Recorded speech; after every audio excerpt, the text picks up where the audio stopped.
Here we are, Hump Day, September 10th, 2025. I hope you are doing well. Yesterday, during the to peach their own hour, during the 4 p.m. hour, I started to lose my voice. I wasn't feeling well Sunday night into Monday, and then had a pretty stuffy nose. Not stuffy, no, it was runny. Pretty runny nose, sore throat, and all of that, but I've recovered quickly, and it just sounds really bad. Yesterday, I could barely speak, and I was hanging out with a few people, and I was like, sorry if I don't talk too much. I might just sit here and enjoy the other people talking for me, because I talk for most of the day, too. It's usually after work, I'm pretty quiet because I talk all the time, and it's just okay, well, if you want to hear me talk, you can always tune into the live show or my podcast, Peach's Pit Party, but yesterday, I physically could barely speak, but luckily, I sound a whole lot better today. I had my rest last night on my lunch break. I took a brief nap. So, yeah, there's that. If you want to get a hold of me, you can over at 208-535-1015. Now, I didn't know if I should talk about this or not. This is breaking news. There's a political influencer by the name of Charlie Kirk, and he talks about his honest views online. That's the most I'm going to say about him. But he was at the Utah Valley College, and he just got shot. And it says he's in critical condition as of right now. I don't know necessarily if he's going to be okay or not, but I'll definitely be keeping track of that online. Though TMZ broke the story an hour ago, sent it to Victor right away. It's pretty wild. He was just at a whole rally, and some crazed dude went up and did that. Nuts. Anyway, Peach's Pit Party. We'll be back here soon on K-Bear 101. So Bad Omens must have been waiting for me to start my show in order to release their new song. They've been teasing this for the past couple of days, called Impose. And literally right as I started the show, I got the notification. I got an email, I think. It said watch and stream Bad Omens Impose. So I just watched a brief bit of the music video before jumping on air here. And I can tell you right now, most people are probably going to be like, it's not heavy, it's not metal, it's not rock, it's just pop. Why is it so poppy?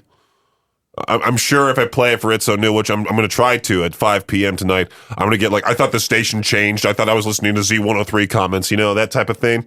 I'm going to try to do a reaction video to it on our YouTube channel, K-Bear 101 RMG. It's definitely experimental, has a cool sound to it, I think. Bad Omens, The Death of Peace of Mind, most of that album was more so experimental itself. And the first time I ever heard Concrete Jungle was back when Jolly and Noah of Bad Omens were in studio.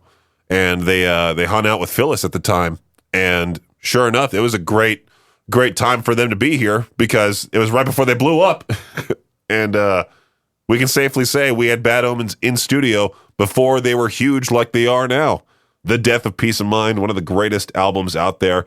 Anyway, subscribe to our YouTube channel, K-Bear 101 RMG. It's Peach's Pit Party now with Ghost, Satanized.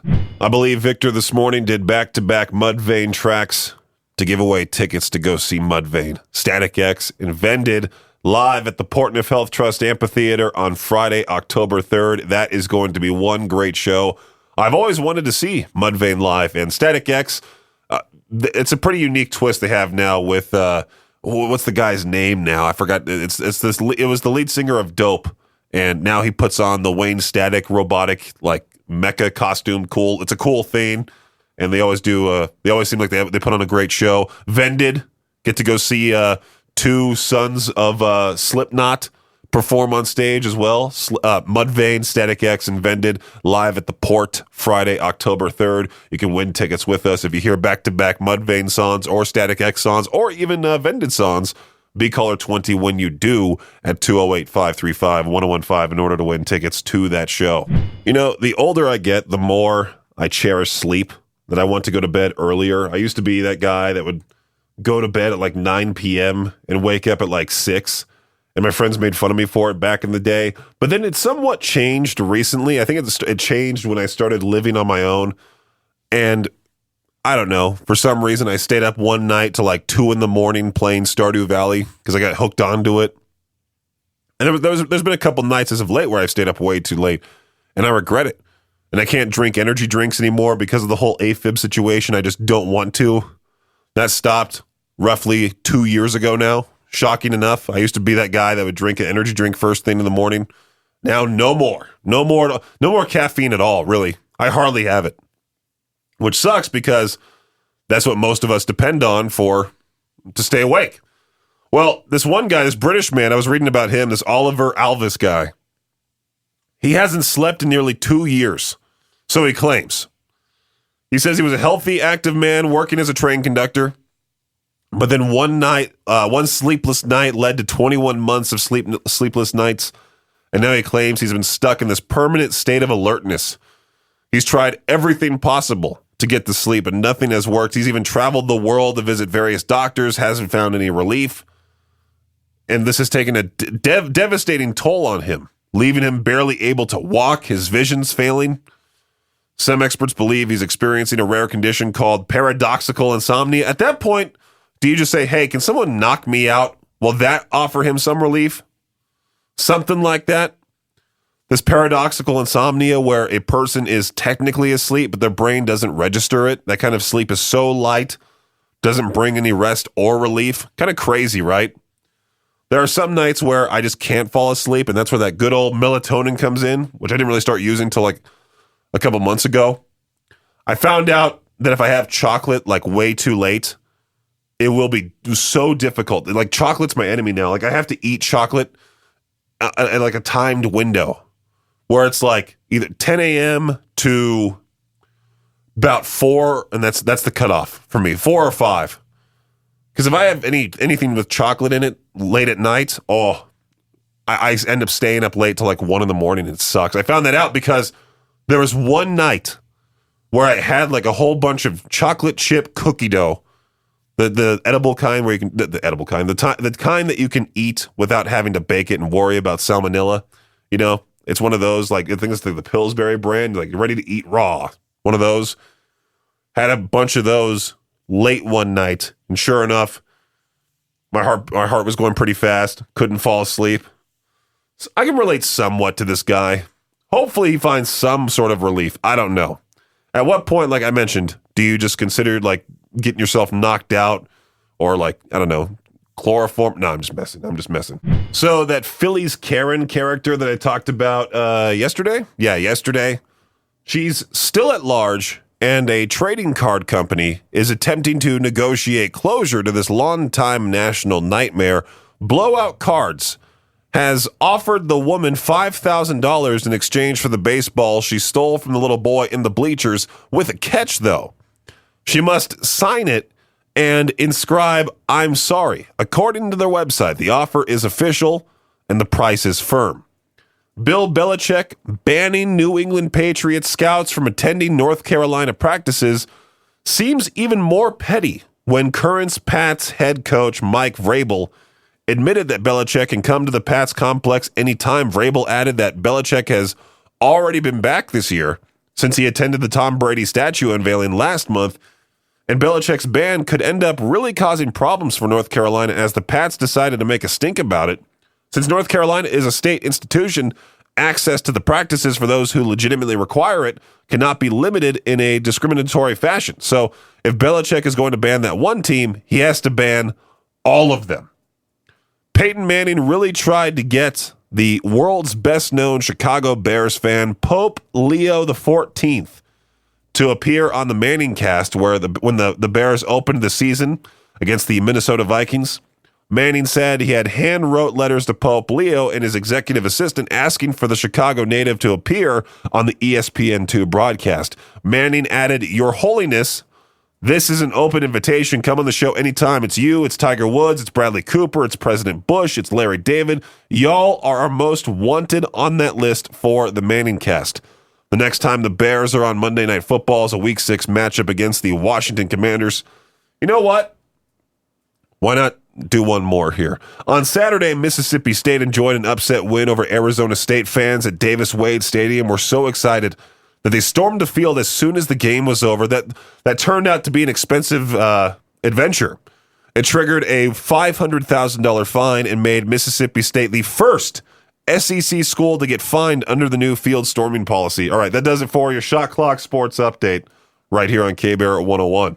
So I don't really know much about the whole Labubu thing. I feel like I'm too old now to be up with the trends of like the latest toys, whatever the teenagers are collecting, even though I'm only 29. I still feel way old compared to like people like Maddie, who's 19. I'll have to ask her because she seems like the type that would collect Labubus. No offense to her. That wasn't supposed to be mean. I'm just thinking like, yeah, that she seems like the type that would have like a couple on like her mini backpack of dinosaurs because she likes eclectic things like that or collecting little trinkets like that. Maddie, our marketing assistant from down the hallway, but there's this whole TikTok debate happening about whether owning one or many Labubus makes you undateable. Seems some people, especially men, see these like Labubu collectors as immature, easily influenced by trends, or even financially reckless, since rare ones can cost hundreds or even thousands of dollars. Have you seen those unboxing videos? I'm sure there's a lot of people right now, they're like, what are you saying? Labubu? Labubu. It's these weird-looking monster toys that are keychains, I think. Some of them are keychains. I don't know. I've seen the unboxing videos of people just screaming their heads off, like how they just got a brown one and they start yelling it because it's worth a lot of money. I don't know. What I have at my place, I have little collectibles and stuff, but I don't necessarily keep up with the trends. Like I have these 5 or 6 Funko Pops, and they're still in their boxes, and I might actually give them to my friend who collects those because I just don't see the point in having them. They just sit there on the top of my movie collection, but they were all gifts to me. Like I've never actually gone out and bought myself a Funko Pop. They've all been just gifted to me. It's like that fruitcake. It's the modern fruitcake. That's what they are.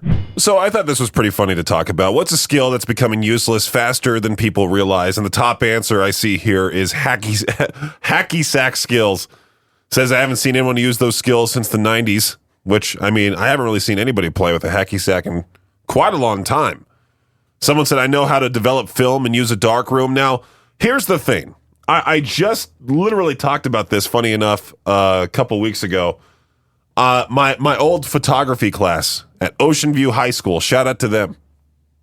I like how it was called Ocean View, by the way, but you didn't see the ocean at all from the high school. It was just called Ocean View.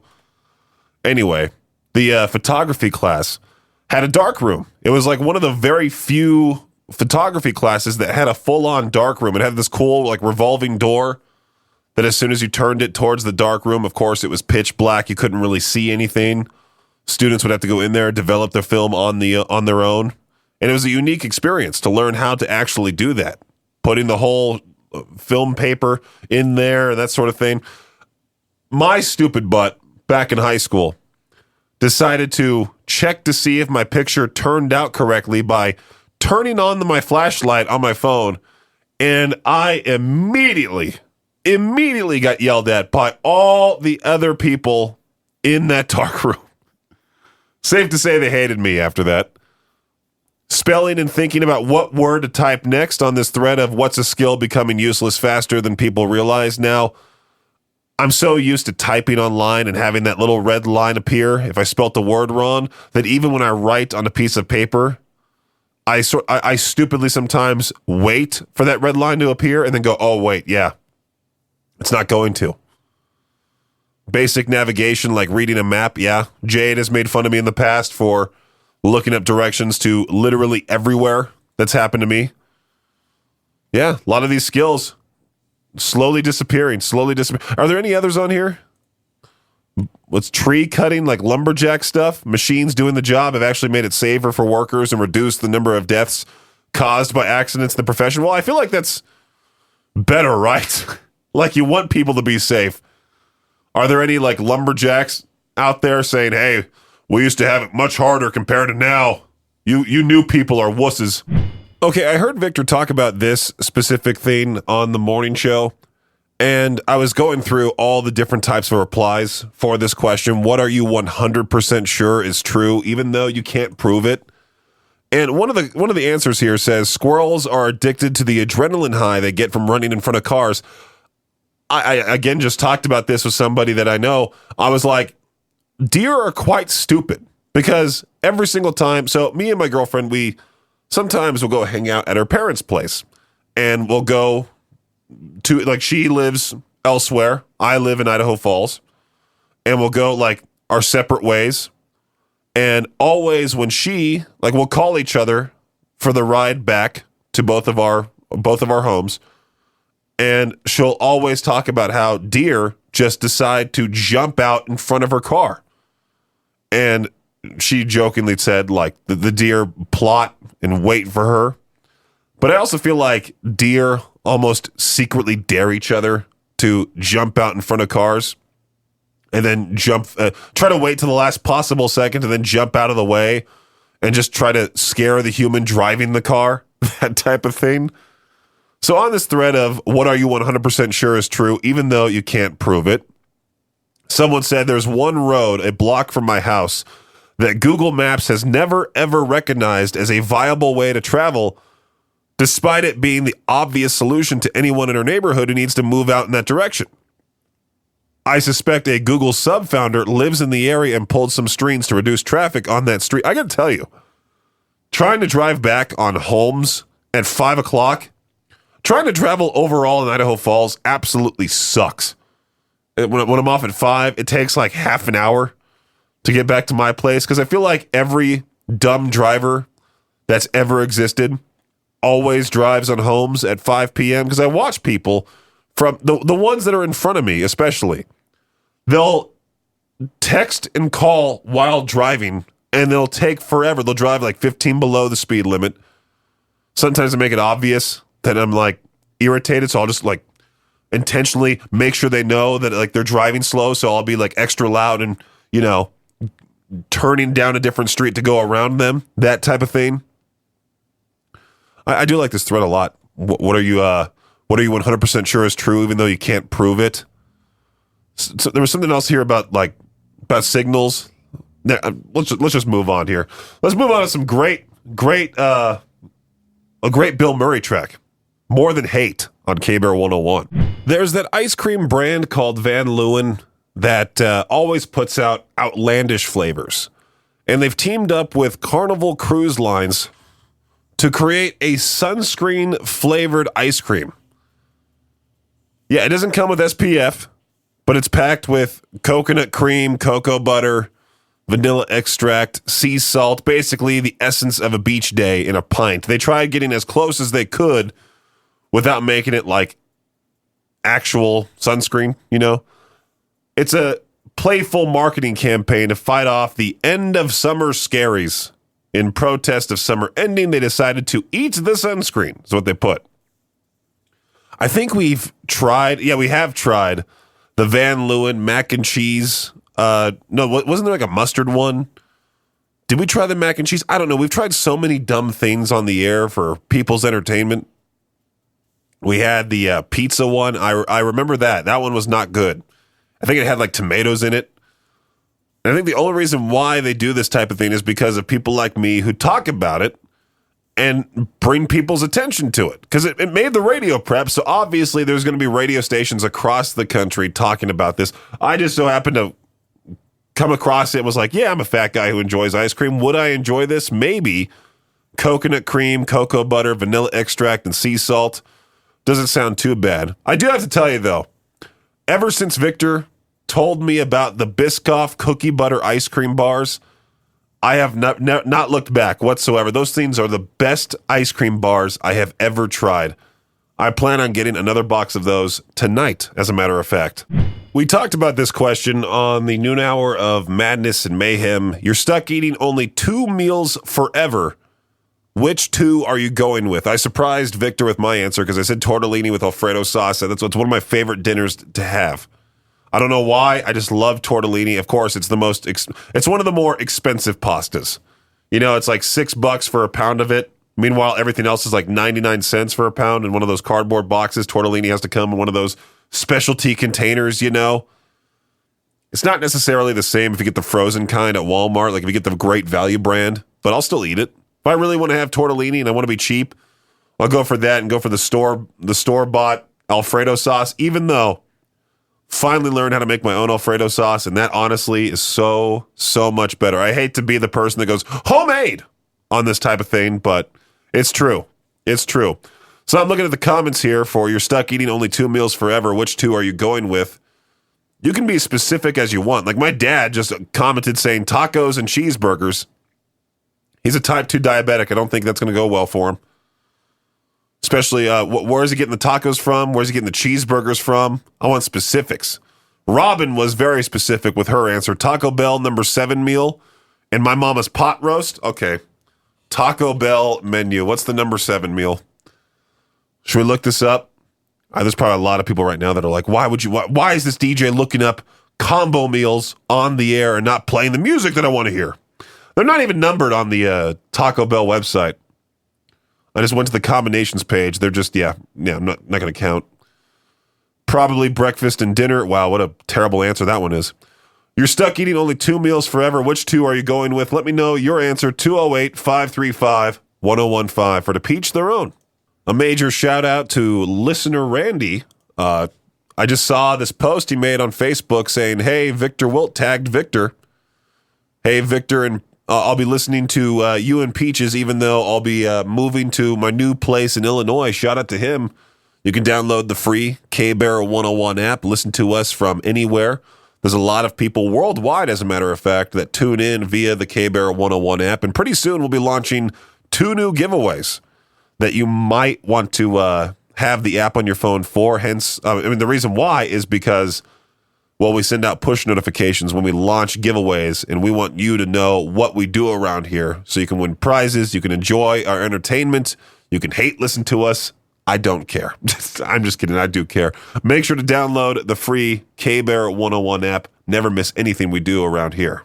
Wow, I'm so irritated right now. I'm very irritated. I had this listener call in right after I asked the question, recorded his call, and then my stupid fat finger just completely hit the cancel button, which deleted his recording. I went to go hit Control-Z to undo that. It just ended up undoing a thing on the previous call that was saved. Oh, shout out to that loyal listener. I've heard his voice before. I don't think I've ever gotten his name. I'm so sorry. I wanted to play his answer on the air for today's To Peach Their Own question in case you're just now tuning in. What 2 foods, if you could only eat 2 foods for the rest of your life, which ones are you choosing? And he said steak, potatoes, that type of meal, and pizza, homemade pizza. And we talked about making your own pizza from scratch, which seems like a whole lot of work. I mean, kudos to you. If you like doing that type of thing, he said he had a recipe from his grandma, which sounds amazing. Make sure to keep those recipes from your grandparents. Even if it's a bad recipe. Like if everyone hates it for some reason, just keep it around, you know? Those family recipes. Now, my mom, okay, I don't want to insult her, but she hardly ever cooked, and my family hardly ever cooks now. Like they are always out eating. They made a joke the last time I was at their house saying that the reason why the oven looks so good is because it's never used. And I myself, I love to cook. I love to try new things, make some great meals. My girlfriend, she made one of her favorite, I think it's called like chicken. Oh, I forgot the name of it that she had, but it was like there was chicken with cream cheese, vegetables wrapped in Pillsbury dough and had gravy on top. It was delicious with rice pilaf and broccoli. Now I'm getting hungry. All right. Maybe I shouldn't ask the food questions because then it just makes me really, really hungry and want to get out of here for dinner. But anyway, if you have an answer for today's To Peach Their Own question, if you can only eat 2 foods for the rest of your life, let me know at 208-535-1015. Let's continue the show here with some Chevelle on K-Bear 101. Should I continue with the what the headline music, or should I pause it and do, where is it at? Oh, the X-Files. There we go. For those that are going to be listening to the podcast version of this show, if you've ever listened to the Peaches Pit Party podcast before, there are no music beds because of issues with that. Like you can't play them, otherwise your whole podcast gets removed from places like Spotify, and I don't want that. So for the podcast version of my show, you'll always hear just me talking to you, which is kind of creepy because you can hear me breathing. Apologies if you hear my breath or weird noises. But anyway, nearly a year after New Jersey residents panicked over apparent mystery drones in the night sky. They're now concerned about loud mystery booms. People in northern New Jersey, they were startled by this unexplained loud boom Sunday night. It was the second boom in less than a week. Police have received multiple calls about what sounded like an explosion, but so far there have been no explanation for it. While other possibilities have been ruled out, officials have no evidence of a meteor, have found no damage anywhere. They've also ruled out any weather-related, as there were no reports of any thunderstorms in the area. So for now, it's just a mystery with no clear answer. And it's always kind of irritating but funny at the same time. Anytime you go on Facebook, you go to the Life in Idaho Falls Facebook group, there's always that one person. What was that loud boom I just heard? Everyone's trolling them in the comments saying it was them sitting down, breaking the toilet, something like that, you know? You're never going to get a clear answer if you post it on Facebook. No matter how many times you ask that same question, what was that loud boom? You're never going to get somebody who just says the right thing, ever. I just realized, well, we have this pile of papers here to the left of me.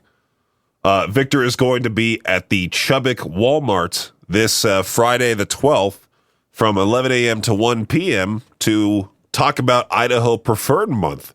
September is Idaho Preferred Month, a time to celebrate Idaho's agricultural abundance. There's a lot of stuff here. Know your farmer, choose local, better quality of life, celebrate Idaho's bounty. Yeah, show up and get some Idaho produce. I'm assuming that I think I had to do something like that back when I was on 105 The Hawk in the afternoons. I did a remote like that where I went to that exact Walmart. And there was a lady there that used to be on Radio Disney. I almost forgot about her till I saw the papers here and just thought about the whole thing in my head. I'm like, wait a minute, I did something like that. Oh, yeah, there was that lady.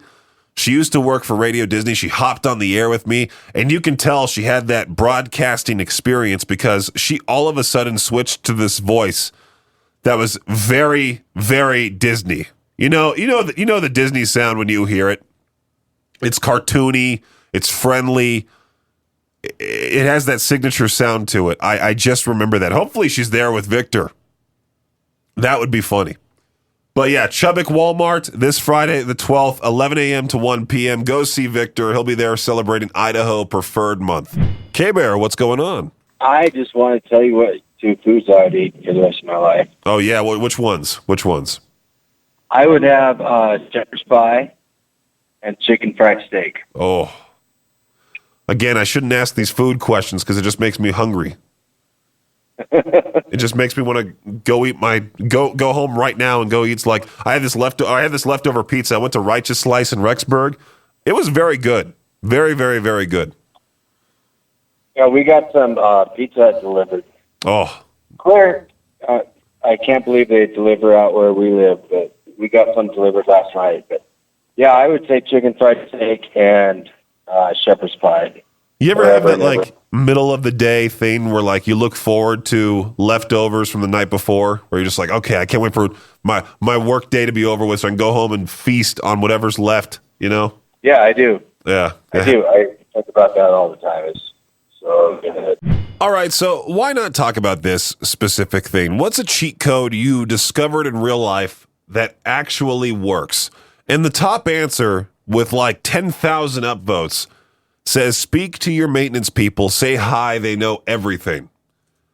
And I got to admit, I've been not mean to my maintenance person. The maintenance person has been mean to me. I've talked about that story many times on the air. I'm sure you can find it on the Peaches Pip Party podcast. I'll briefly summarize it here. That one morning a couple winters back, I think it was 2022 when this happened, I woke up in the middle of the night just freezing. It was much colder in my place than it usually is. Usually I hardly have the heater on because I don't want to have the bill go sky high. But this one was unbearable. And I'm like, what on earth is causing that? Well, I got out of my bedroom, saw my front door had swung open. And sure enough, my front door would not close because there was nothing keeping it hooked to the lock. Like the lock did not help. And so I called the maintenance guy. No, I texted the maintenance guy, put in the maintenance request. And then I get told that nothing can happen till Monday, and this is like Friday into Saturday morning. And I'm like, well, there's no way I'm going to be at my apartment all weekend guarding my place, making sure no one just casually walks in because the front door can't close. I have this temporary barrier. I have this giant record player that has wheels below it, so I slid it behind the front door as like a nice little blockade, really. Wasn't the best because someone could still open. The front door could still open. Someone could still open if they really wanted to push because it had wheels. Sure enough, the maintenance guy shows up after me persistently texting him like, please come on over and fix the front door. Sure enough, finally shows up all irritated, installs the deadbolts right then and there. It's like, dude, come on. You could have just done that. At least he did it, though. And now it's been fine ever since, knocking on wood. All right, what else is on here for what's a cheat code you discovered in real life that actually works? Compliment people in minor ways. Don't make it weird. Just if someone is wearing something they clearly went to some effort to pick out, and if you genuinely like it, then tell them. I do that from time to time. Say, hey, sick shoes or sick shirt. I do that to Josh from Class 97 all the time. He was wearing a nice button down today. I'm like, hey, dude, sick shirt. Looks cool. Look tight, yo. You know? Whenever I'm tired and my inner negative voice comes out, I've started announcing to myself, oh, look, the jerk is here. And it shuts it up and I have a much nicer internal dialogue. All right, I guess I got to do that. Just start, if I ever start talking bad about myself, just start screaming that at the top of my lungs. Seems like it would work. Thanks for listening to Peach's Pit Party, the podcast. If you enjoyed the show, please share, subscribe, and rate the podcast. Peach's Pit Party is hosted by me, Peaches, a.k.a. Brendan Peach, and is a production of Riverbend Media Group. For more information or to contact the show, visit riverbendmediagroup.com. Until next time, Peach out.